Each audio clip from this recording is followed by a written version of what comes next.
Sir বলছি কোথাও কোথাও আমরা সরস্বতী পুজো দেখলাম পুলিশকে দাঁড় করিয়ে রেখে পুজো করতে হলো, আবার কোথাও আবার দেখা গেল যে সরস্বতীর গা থেকে বস্ত্র কেড়ে নিয়ে তার গায়ে কামড়ানোর দাগ।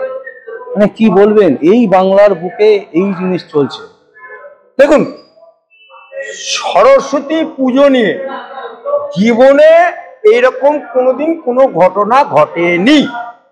এটা আমাদের কাছে বাংলাবাসী হিসাবে আমরা লজ্জিত এবং অত্যন্ত ব্যথিত। ইসলাম বলছে নিজের ধর্মকে যতটা শ্রদ্ধা করবে অপর ধর্মকেও ততটা শ্রদ্ধা করবে। আবার রামকৃষ্ণ পরমহংসদেব বলছে পুকুর একটাই, ঘাট অনেক। ঘাট অনেক কিন্তু পুকুর একটাই। সেই জায়গাতে আজকে আমাদের বাংলার বুকে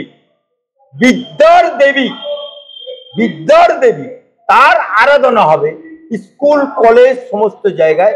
সেখানে কলকাতার মতো জায়গায় যোগেশচন্দ্র ল কলেজে ওখান থেকে লোক এসে হাইকোর্টের কড়া নেড়ে হাইকোর্টের রায়ে পুলিশ দাঁড় করিয়ে তোমাকে পুজো করতে।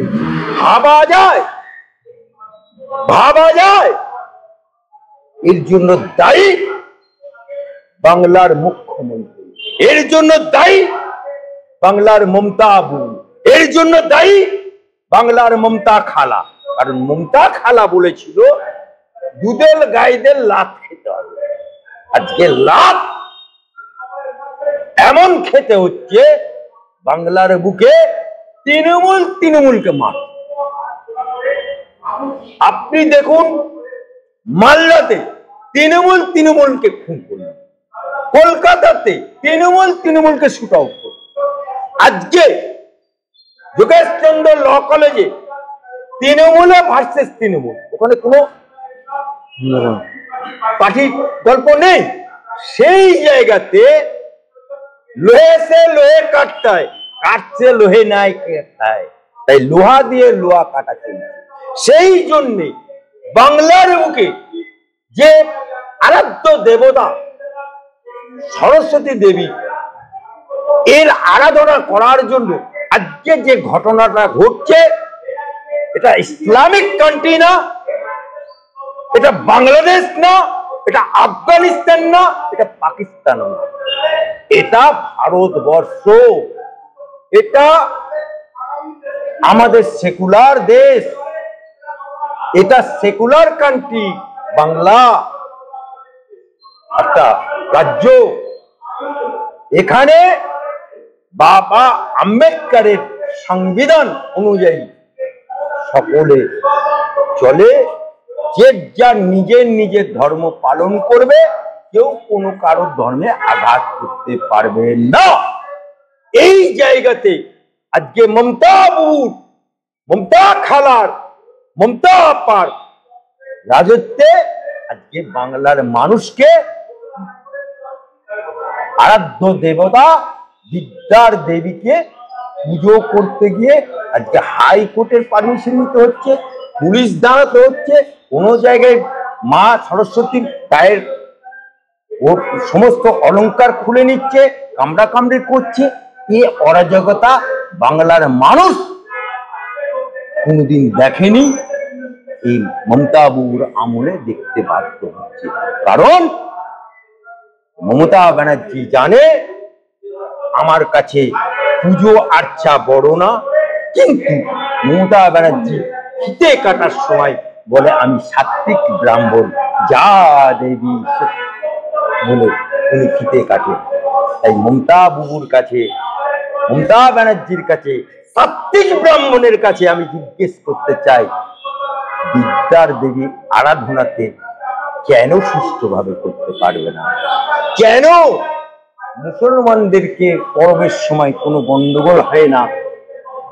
হ্যাঁ, ঈদে গন্ডগোল হয় না, বকরিতে গন্ডগোল হয় না, নবী দিবসে গন্ডগোল হয় না, পুজোই কেন গন্ডগোল হবে? অর্থাৎ তোমার পুলিশ, তোমার আরমাজ বাহিনী বলছি সেই যোগেশচন্দ্র ল কলেজেই ফিরহাদ হাকিমকে রাখা হচ্ছে অ্যাজ এ সেক্রেটারি হিসাবে, সম্পাদক হিসাবে ফিরহাদ হাকিম থাকবেন, এবং সেখানকার কলেজের ছাত্রছাত্রীরাও দাবি করছে। মানে এটা তো বাঁশ কোথা না ঝাড়ে, তা ঝাড় থেকে একটা বাঁশ সরিয়ে আরেকটা বাঁশকে দিচ্ছে।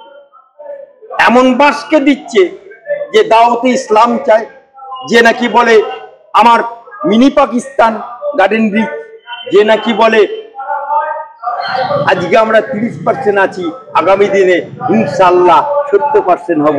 সেই রকম লোককে যদি আমন্ত্রণ করে সেক্রেটারি পদে রাখে, উনি কি ছাত্র? হ্যাঁ, উনি কি ছাত্র? ওনার মেয়ে হয়তো ছাত্র হতে পারে, কিন্তু উনি তো বুড়ো বয়সে হজে গেলেন। হাজি বিবি হজে যায়, ডুবে ডুবে পানি খায়, গেঞ্জি পরে টাকা নিতে চায়। স্যার, অন্য একটা প্রসঙ্গে আসছি। মমতা ব্যানার্জিকে দেখছি বারবার কোনো সময় বিদেশে বিজনেস সামিট করছে, কোনো সময় কলকাতাতে করছে, এবছরেও করছেন বিজনেস সামিট। এই বিজনেস সামিট করে কি কিছু লাভ হবে পশ্চিমবঙ্গে? যেদিনকে মমতা ব্যানার্জি সিঙ্গুরের টাটা কারখানাকে 99% তৈরি হওয়া কারখানাকে ডিনামাইট দিয়ে উড়িয়ে দিয়েছে, সেদিন থেকে বাংলার বুকে শিল্পপতিরা মুখ ঘুরিয়ে দিয়েছে। তাই বারবার শিল্প সম্মেলন হয়, বিদেশে গিয়ে শিল্প সম্মেলন হয়, বিদেশের শিল্পপতি পায় না। লক্ষ লক্ষ কোটি কোটি টাকা খরচা করে বিদেশে শিল্পপতি আনতে যায়, কিন্তু শিল্পপতি পায় না। সেখানে তোমার আমার দক্ষিণ কলকাতার বাড়ি, সৌরভ গঙ্গোপাধ্যায় খেলোয়াড় হিসেবে নমস্যবর্তী, কিন্তু যার একটা চায়ের দোকান করার ক্ষমতা নেই, তাকে দিয়ে ঘোষণা করানো হচ্ছে শালবনিতে কারখানা করবে 1 টাকার বিনিময়ে। শালবনির কারখানা কোথায় গেল সৌরভ বাবু? এই সৌরভ গঙ্গোপাধ্যায় হচ্ছে বাংলার একবারে নিমক খারাপ চিটিংবাজ। এই কারণে ওকে চিটিংবাজ বলছি। আপনি নোট করুন, নোট করে সৌরভ গঙ্গোপাধ্যায় বামপন্থের আমলে সুভাষ চক্রবর্তীর পা ধরে উনি সল্টলেকের মতো জায়গায় বিশাল জায়গা নিয়ে নিল গভর্নমেন্টের কাছ থেকে 1 টাকার বিনিময়ে। কি না, বাংলার মেধাবী খেলোয়াড়দেরকে তিনি উদীয়মান খেলোয়াড়দেরকে তৈরি করবে। ক্রিকেট একাডেমি কোথায় গেল? ক্রিকেট একাডেমি জবাব তোমাকে দিতে হবে। হলো না, জায়গা কিন্তু পড়ে রয়েছে সরকারি। তারপরে ওর সব পথ চলে গেল। হঠাৎ করে বিজেপি সিপিএম এর সাথে ঘর করা হয়ে গেল। এবার বিজেপির স্বরাষ্ট্রমন্ত্রী অমিত শাহ কলকাতায় এলেন। হঠাৎ করে ওনার পা ধরে জড়িয়ে ধরে বললেন, আমার বাড়িতে একটু লাঞ্চ করতে হবে। লাঞ্চ হলো, দুপুর বেলায় খাওয়া দাওয়া বিশাল। ওর বউ ডোনা থেকে বিশাল ডোনা আবার সার্ভিস করছে, খাবার সার্ভ করছে। কি হলো? ওনার হাতে পায়ে ধরে বিসিসিআই এর সভাপতি হয়ে গেল। মেয়াদ শেষ হয়ে গেল। তাহলে সিপিএম এর সাথে ঘর করা হয়ে গেল, বিজেপির সাথে ঘর করা হয়ে গেল। এবারে মমতা বাবুর পায়ে ধরেছে, একটু চরণে দেখা দাও গো মা, একটু জায়গা দাও। জায়গা দিয়ে দিল শালবনিতে কারখানা। শালবনির জায়গাটা নিয়ে নেওয়া হয়ে গেল 1 টাকার বিনিময়ে। যে লোকটার একটা চায়ের দোকান করার ক্ষমতা নেই, বাংলার চিটিংবাজ খেলোয়াড় হিসেবে বলছি না, কিন্তু এই যে একের পর এক সরকার, একের পর এক পার্টির সাথে ঘর করে ধান্দাবাজি করে, এই জন্যই বললাম বাংলার নিমক খারাপ যদি থাকে সেটা হচ্ছে সৌরভ গঙ্গোপাধ্যায়। তাহলে কি বিজনেস আসবে না? মানে কোনো শিল্প আসবে না? 2011 থেকে আমরা কোনো শিল্প পাচ্ছি না। মমতা ব্যানার্জি কি বলেছিল? মমতা ব্যানার্জি বলেছিল ক্ষমতায় আসার আগে 2000 বামফ্রন্টের সময় কলকারখানা বন্ধ, আমাকে ভোট দিন, আমি সমস্ত কলকারখানা খুলে দেবো। একটা কারখানা খুলতে পেরেছে? একটা খুলতে পারি। এই জন্যই তো মমতাকে বলতে হচ্ছে চা তৈরি করো, ঘুগনি তৈরি করো, তেলে ভাজা ভাজো, মুড়ি ভাজো। শিল্পের কথা হচ্ছে না, শিল্পের নামে ঢং চলছে। অসংখ্য অসংখ্য ধন্যবাদ স্যার। দর্শক, আমরা আপনাদের সামনে আলী আফজাল চাঁদের বিশিষ্ট আইনজীবী তার বক্তব্য তুলে ধরলাম, এবং যে ভাষায় সৌরভ গাঙ্গুলিকে উনি আক্রমণ করলেন সত্যি ভাববার বিষয়।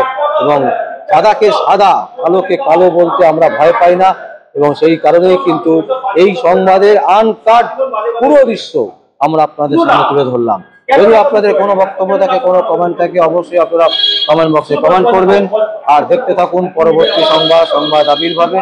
আমার নাম বিশ্বজিৎ পাল, সংবাদ আবির্ভাবের জন্য।